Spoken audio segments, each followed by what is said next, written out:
All right, so today we're going to be talking about how to edit your portraits in Photoshop.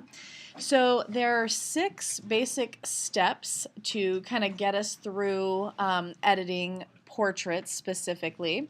And of course, they relate to exposure, they relate to skin, eyes, teeth, sharpening, and then of course how to remove elements and how to basically put elements back into the frame. So I'm going to have you basically follow along.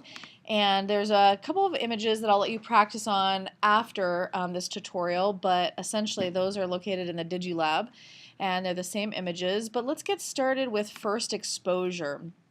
So first, what's wrong with this image? It's definitely blown out, right? It's too white. And so we want to fix the exposure for any image that we're correcting. So with that said, this is my favorite way to correct exposure. Jacob, do you mind grabbing the front lights so it's a little bit easier to see for you guys? All right, so to correct exposure on any image, basically we're going to go to image, and whenever we're writing stuff down, I know this is probably the first formal tutorial that I've given you as far as fixing in Photoshop.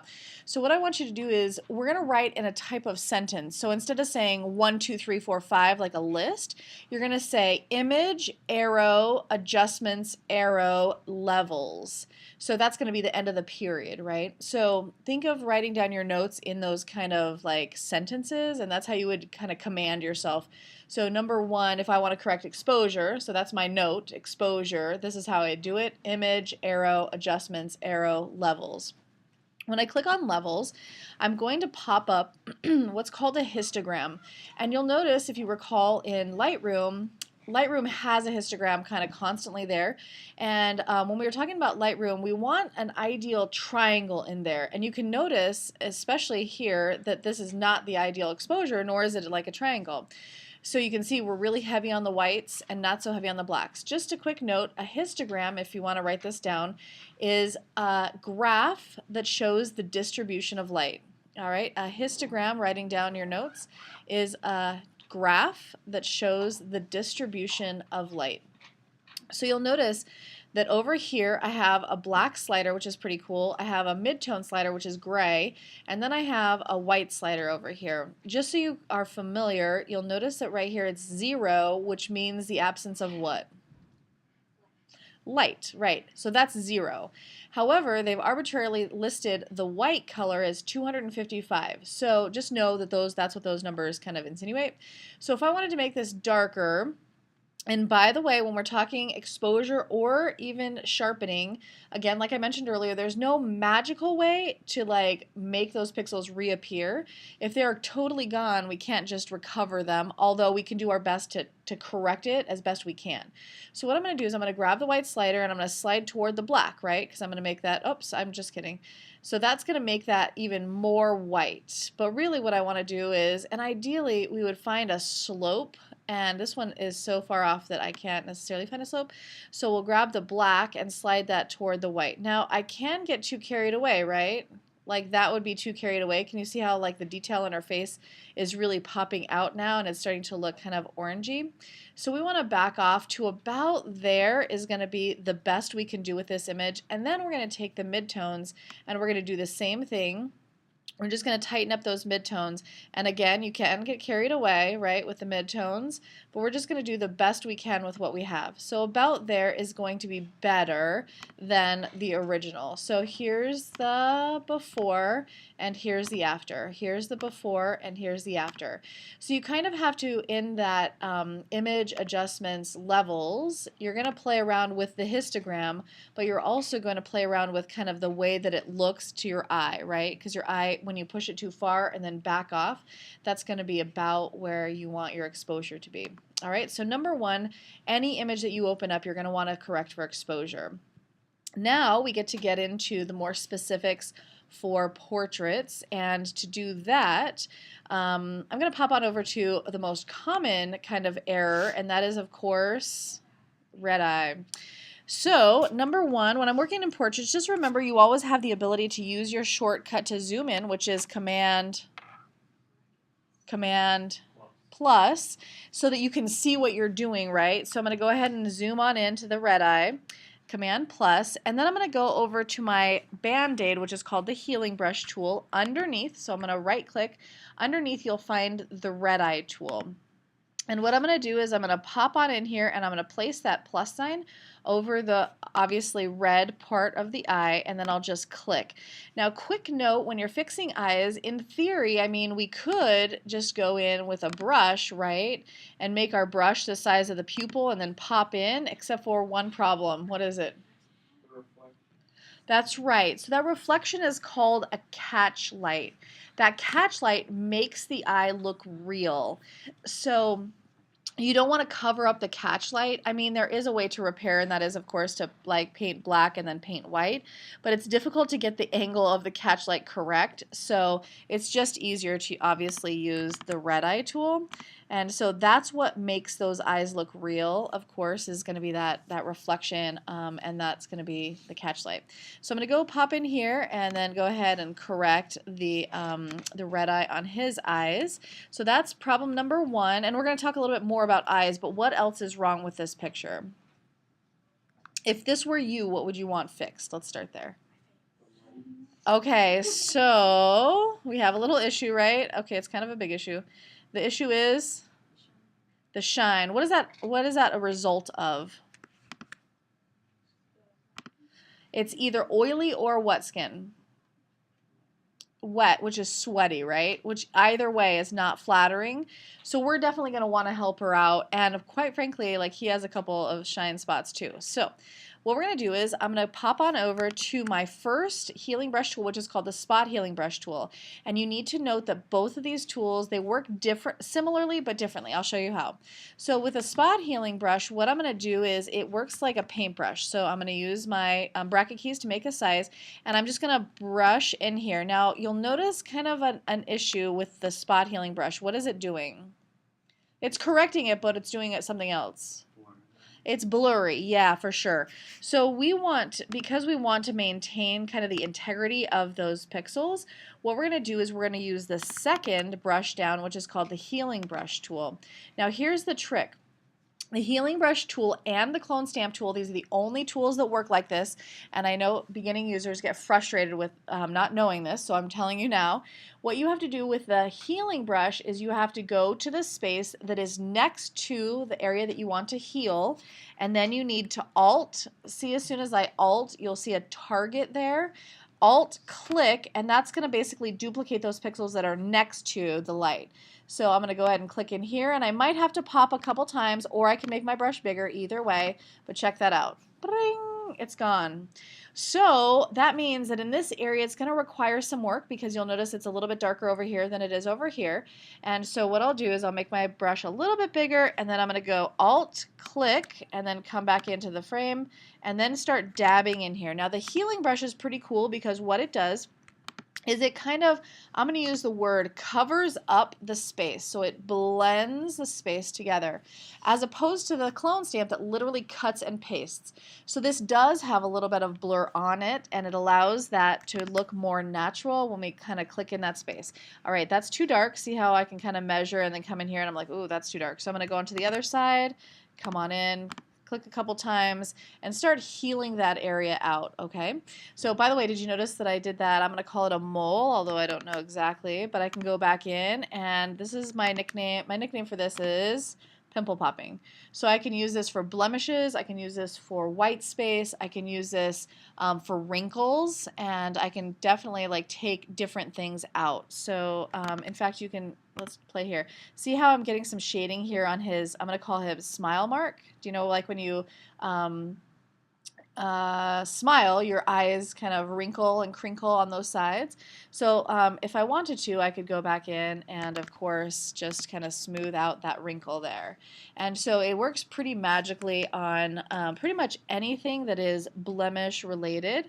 And I can get carried away, and I guess my theory on this is that people are people, and like some of these marks, I mean, that's part of them. Do you know what I mean? It's not because of any kind of blemish or anything. So we're just enhancing pictures. We're not necessarily making them like picture perfect. We just want to make their image as best as we can, but it doesn't have to be perfection. So I kind of follow that principle, you know, like if I kind of tighten this space up here and I can kind of tighten this space up here,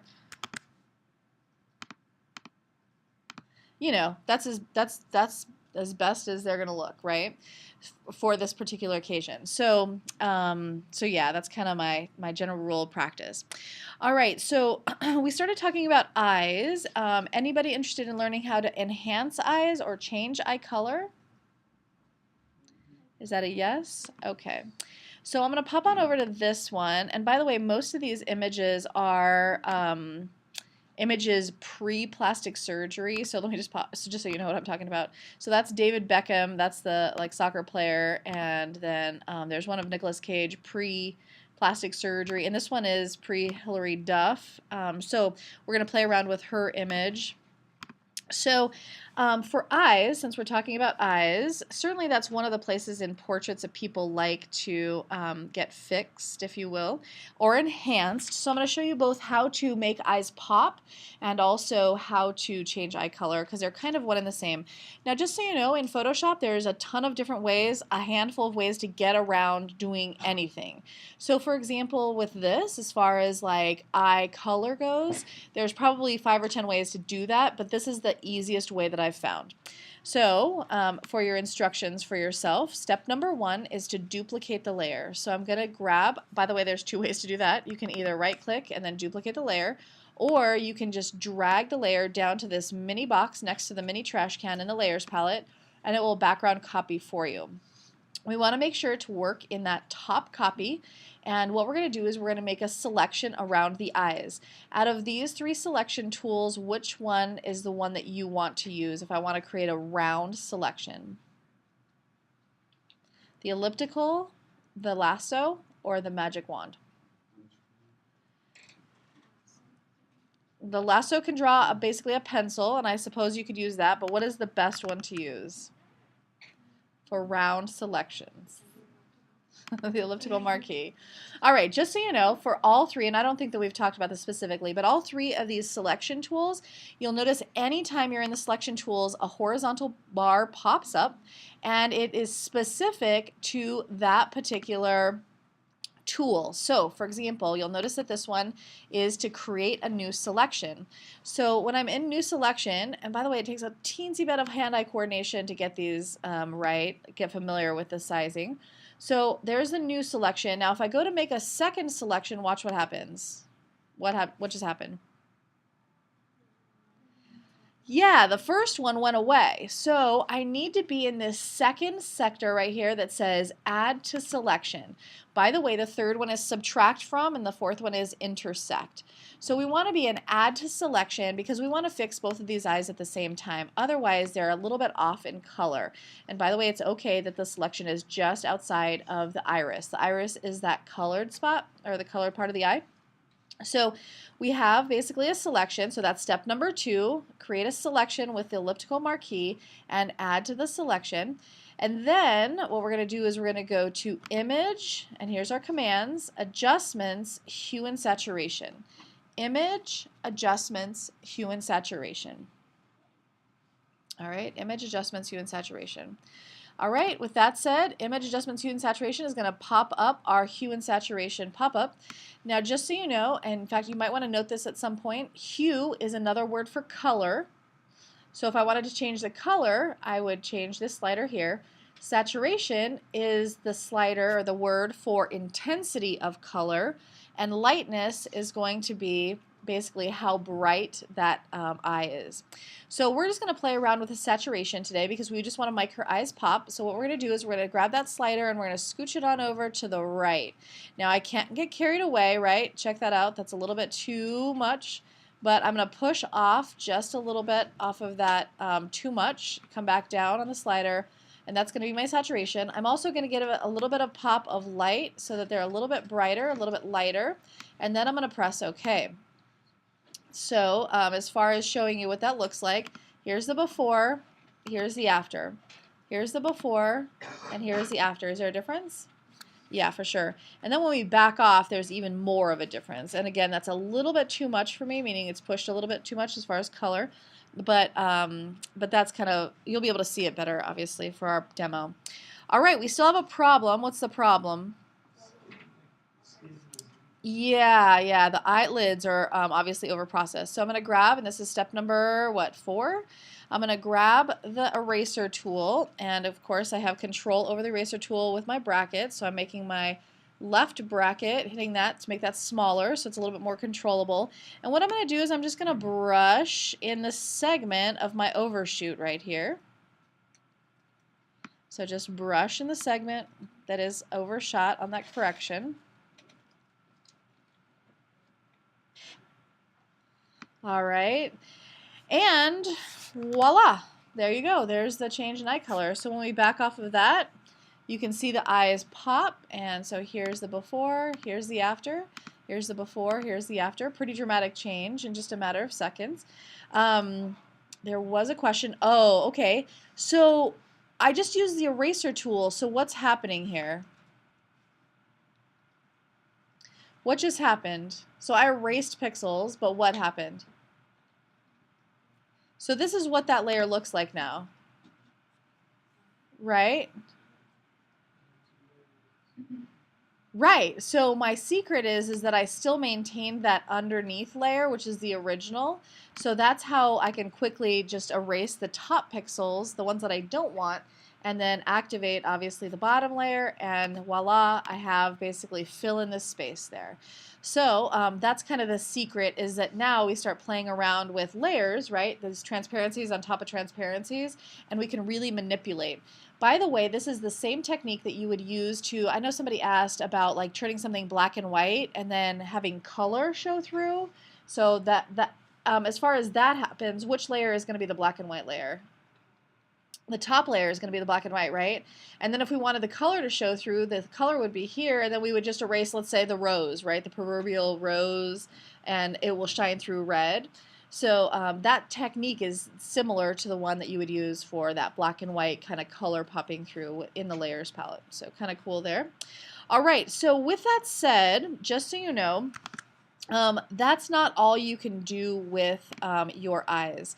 So on a quick note, I know that Hilary Duff's eyes look relatively white, but check this out. So I'm going to grab my eyedropper tool, and I'm going to go over and measure to see what color her eyes really are. By the way, as you get older, your eyes get a little bit more yellow. If you've had a rough night or you didn't sleep well, your eyes are red. Does that make sense? So like people have, as they get older, non-white eyes. So this is her color of eyes. Are you guys ready? All right, do you see that mauve gray color on the top? So on the inside, that's the color that our eyes are rendering, which is really interesting. As we get over to the white, it's a little bit lighter, but it's still very gray. So one of the other secrets to correcting eyes is actually to correct the white spots in the eyes. So my favorite way to do this is to grab the magnetic lasso tool. And what I'm going to do is I'm going to go ahead and pop on in the whites of her eyes this time. And all I'm doing is, with the magnetic lasso, I'm just clicking to add tacks. So see how like I can tell Photoshop, no, I want this one. By the way, as far as my selection goes, which one am I in? The add, right, because I need to create 4 basically selected areas. All right, because I want to correct them all at once. Now with the whites of the eyes, there's my selection. I can do a couple things. I can go to image adjustments, and I can go to levels, right? Because we're kind of talking about the idea of exposure, and you can see that basically I'm going to need some white, so I'm going to grab that white slider, and I can get too carried away. There's like alien fix right there. But we're going to back off, so I can correct it that way if I wanted to just focus on the light intensity, but I don't necessarily love that fix, although that's a possibility. The other way that you can go is image adjustments, hue and saturation. All right, so hue and saturation. And then, because her eyes are gray, we want to play with 2 of these sliders. Which of the 2 do we want to play with? Yep, saturation, because we want to desaturate the gray, right? We want to make it more white. Now, again, we can't get too carried away. It's really, really black and white now, and we don't want that because she might look like a skeleton. You'll see this with the teeth fix, but we do want to pull a little bit of the saturation out, and then we also want to brighten it so we can pull the lightness up. Now you can't get too carried away there, so we want to back off because we're just enhancing. We're not making it look crazy, although she probably will. Command D is my shortcut for deselect. I'm going to back off so you can see what that looks like. Now I'm going to go to my before. So here's the before and here's the after. Can you see the difference? Here's the before and here's the after. So really what makes her eyes pop, in addition of course to the color of her eye, are going to be that white space that makes those eyes just kind of like bright, bright, bright. And there are a couple other techniques, just so you know, to make these eyes a little bit more poppy. So down here there's a lollipop looking tool. That's your dodge tool. Dodge lightens and burn darkens. And this is referring to exposure. So when I go to dodge, check this out. Let me go to, there we go. So I'm going to make this bigger so I can make her eye space a little bit lighter. So I'm going to dodge her eye, which means just her eye is going to be a little bit more light. So I've just hit it one pop. So let me show you the difference. So there's the before and here's the after. So just one pop and there's a dodge. Now I can also go into the burn, and if I wanted to, I could make her eye liner more burny, right? I can create some more, and around her iris, I can make that more burned, and see the difference between this eye and this eye. So I can go and do a bunch of technical things in terms of like dodging and burning and lightening the eyes to make her eyes really pop. But essentially, this isn't too bad, meaning like this is probably as far as I'd go with this. All right, let's talk a little bit about fashion fixes since we're here and we're trying to make Hillary look as crazy cool as possible, fashion oriented. There's one thing that I wanted to show you, and that is the filter. And I don't know that I'd recommend necessarily using this filter on your particular pictures, but if we were doing fashion photographs, we would probably go to Liquify. And there's a couple other cool Liquify tools that we could use, and the first one is going to be the bloat tool. And the bloat tool works like this. You have a brush size, and let's say we wanted to make her eyes even bigger. So we would just click once, and do you see how it's making her eye, her entire eye bigger? Do you remember seeing, oh my goodness, it's an Adam Sandler movie with a gerbil or like a hamster. What is it called? Yeah, bedtime stories. You know how that gerbil has like the craziest eyes? Yeah, watch this. Yeah, so you can do things like that, but obviously that is not what the fashion is all about. So you can pop, you know what I mean, like one pop, and that's going to make her eyes bigger. Some of us have one smaller eye, and some of us have one bigger eye, so you can kind of equalize the eyes, so that's okay. And then we have a pucker tool, which generally is used to make things smaller. So this is a little bit of extreme. Yeah, right? That's obviously a little bit too much. But if we did, you know, like a pop here and a pop on the bridge, it's going to, that's essentially what fashion magazine, you know, edits do, is they make eyes bigger, noses smaller, things like that. Just so you know, just so you're familiar with what's going on. I canceled that, by the way, because I'm not 100% on that. All right, so we've talked about exposure, we've talked about skin, we've talked about eyes. On we go to teeth. The British are totally known for their crazy teeth, and so David Beckham is no different. Guess the color of his teeth before I show you. Okay, yellow. Any other guesses? You ready? That's a green. Yep, that's a green. Crazy, right? So he's definitely going to need some help with his teeth. So to correct for teeth, we're going to do the same exact thing that we did for the whites of the eyes. But this time we're probably, no, I'll use my magnetic lasso. So you'll make a selection. I am going to show you a cool trick about how to use selections a little bit better. So what I'm going to do is I'm just going to have Photoshop kind of pick out the edges here of his teeth. So I'll do the best job that I can with this short amount of time that I have right now. So we're just going to kind of click in here. And again, when Photoshop can't figure out the line, I'm giving it some hints, like I'm, clicking. And you'll notice that there's a little piece like right there that I just missed, and you'll notice there's another little piece that I just missed. So I want to show you a trick on how to correct that. All right, so see right here, I'm missing like part of the tooth, and I'm sure you experienced this when we were playing around with your character meshes.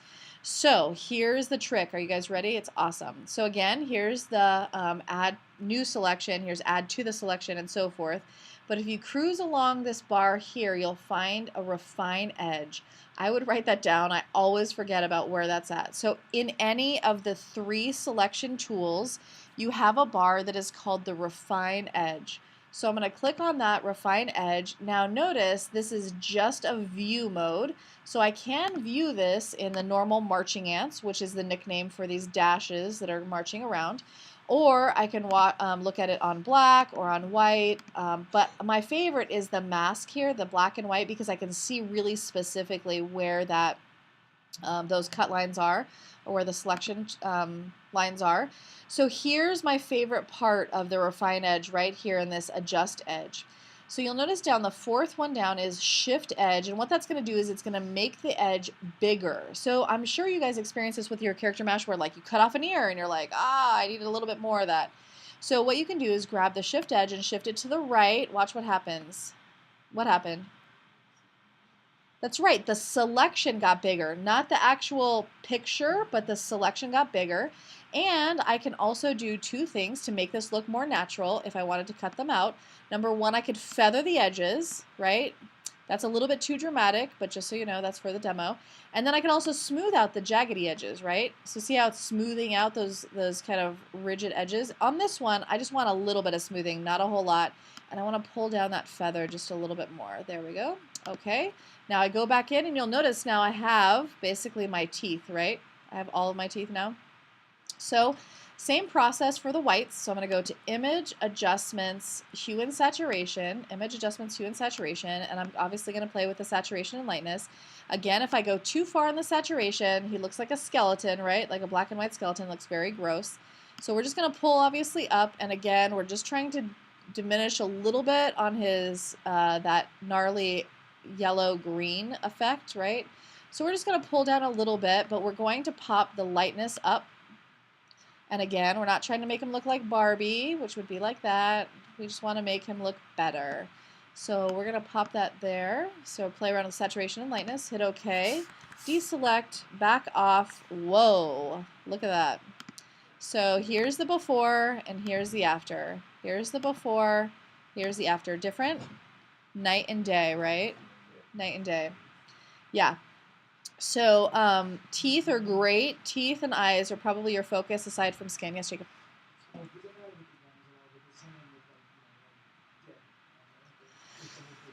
So it depends on the photograph, yeah, and so you might want to include those gums in the teeth if you're if they're too dark. Does that make sense? If it's an exposure type of thing, yeah, it depends on the photograph for sure. All right, so the second to last thing that I wanted to talk to you about is sharpening, and so I'm going to pop on over to, let's go to this image, the one that we were at before. So we've already corrected for the exposure on this image, but we do want to sharpen it just a little bit. Actually, you know what? I'm going to pop on over instead of this one to Nicolas Cage because his eyes are a little bit soft. All right, when we zoom in, you can see that his eyes, you know what I mean, they're a little bit out of focus. And so, by the way, Nicholas probably could use a little bit of touch-up here and here as well. But let's talk focus on his image. Now, over here in your toolbar, you'll notice that you have a sharpen tool. It's the triangle tool. With the sharpen tool, I don't love this tool. If you needed just a teensy bit of sharpening, you could go back in and it works just by clicking. So you just click on it. But the thing is that you can get a little carried away and it only focuses on this area. So that's over sharpened, right? It's going to over sharpen everything. So we really don't want to do that. And so I wanted to show you a better technique of sharpening that I seem to like a little bit better because it's not as harsh in one area maybe. All right, so step number 1 for sharpening, and by the way, this is my favorite way, is to duplicate the layer. So duplicate the layer, make sure you're working on the top layer here. I'm going to head over to step number 2, which is filter other high pass, right? It says nothing about sharpen. So filter other high pass. I'm going to run a high pass filter here. Filter other high pass. All right, and you'll notice that my screen, by the way, yours will look like this. It'll be grayed out, and the way that you use a high pass is by grabbing the slider at the bottom of your high pass and scooching it over enough so you can start to see the outline. If you basically start seeing color like that, you're going to want to back off because that's going to be over sharpened. So we only want to give it like a 2 pixel high pass correction. So we're going to go to OK, and we're going to hit OK. We have a problem. What's that problem? Yeah, it's gray. So what you haven't learned yet is that in the layers palette, we can tell Photoshop how I want this layer to associate with the layer underneath it. So this is called a blending mode, and currently it's set at normal. When I click on normal, I have a myriad of blending modes, but in this case, I want the overlay. So select overlay in the blending modes, and we're back to normal. So that tells Photoshop that I want this layer on top to be see-through and sit on top of the background layer. Now here's the difference. Here's the sharpening difference. You'll have to look at his eyes. All right, so there's the before and there's the after. There's the before and there's the after. Difference? Yeah, pretty dramatic difference. Now again, on my soapbox, there's no real way to create magically pixels to make this sharper. What's happening is those dark spaces are becoming more evident to our eye and it appears sharper.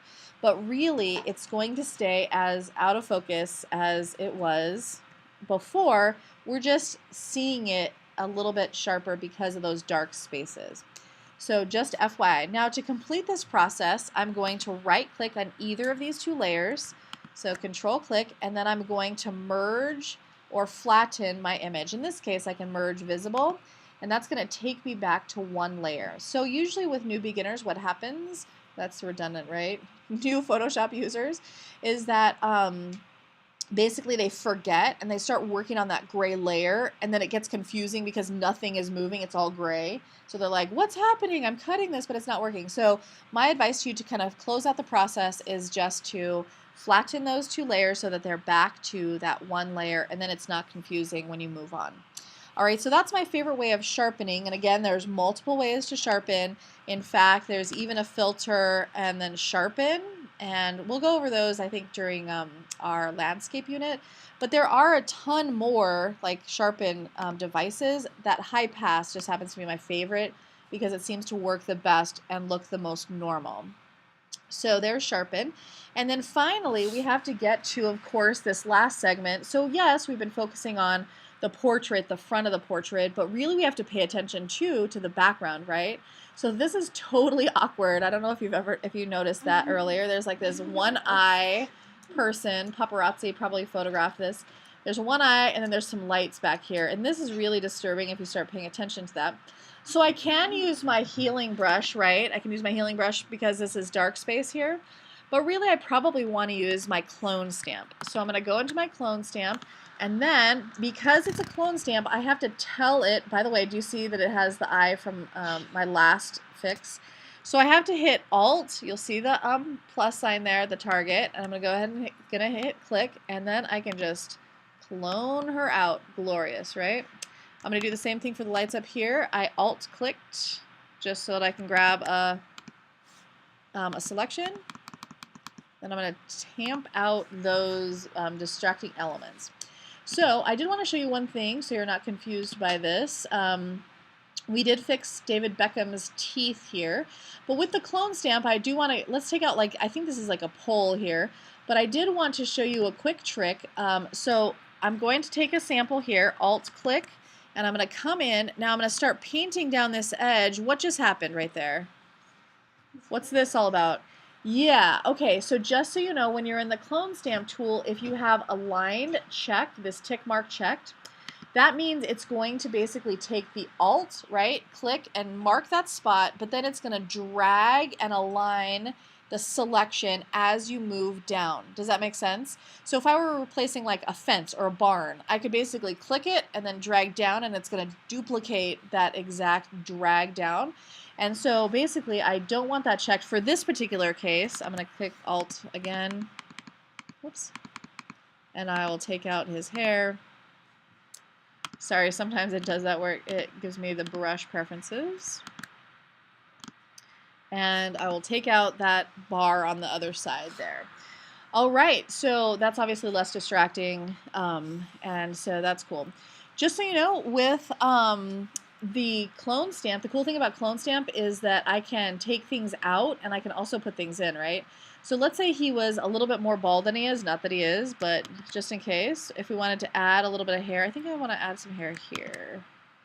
So we could basically add hair, right? If we wanted to add some hair. We could also take it out by doing the reverse of the process, which is alt-clicking, and let's say we wanted to take out the hair here. It's a little bit dark, but essentially, and my brush is a little bit light.